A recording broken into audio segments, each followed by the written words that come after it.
मला विश्वास आहे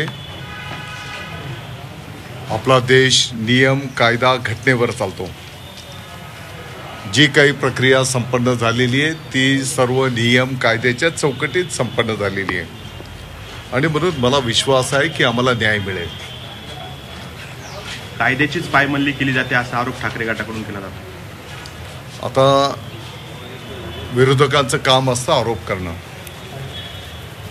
आपण बघितलं असेल की आताही आम्ही 12 तारखेला स्वामी विवेकानंदजींची जयंती संपूर्ण देश पातळीवर युवा दिवस म्हणून साजरी केली जाते आणि आपल्या नाशिकमध्ये 5 दिवसांचा युवा महोत्सव साजरा केला जाणार आहे।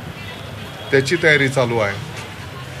आपण लोकांची सेवा करणं जे हिंदू हृदय सम्राट शिवसेना प्रमुख माननीय बाळासाहेब ठाकरे साहेबांची शिकवण आहे। 80% समाजकारण आणि 20% राजकारण।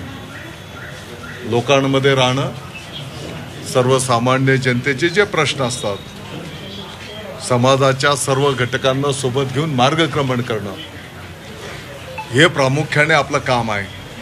काही लोकांना 24 तास राजकारण, तेवढेच धंदे, तेवढेच उद्योग आहेत। टीव्ही समोर यायचं, राजकीय भाष्य करत राहायचे, आविर्भाव आणायचा, काहीतरी बोलायचं।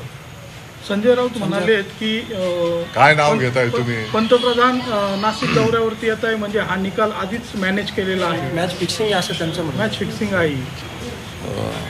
त्यांना माहीत नाही की आपला देश हा घटना नियम कायद्यावर चालतो।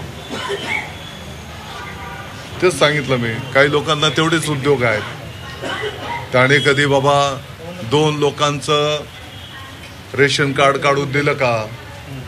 कधी एखाद्या माणसाला दवाखान्यामध्ये मदत केली का? कोणाच्या सुखदुःखामध्ये ते सहभागी झाले का? फक्त टीव्ही समोर यायचं,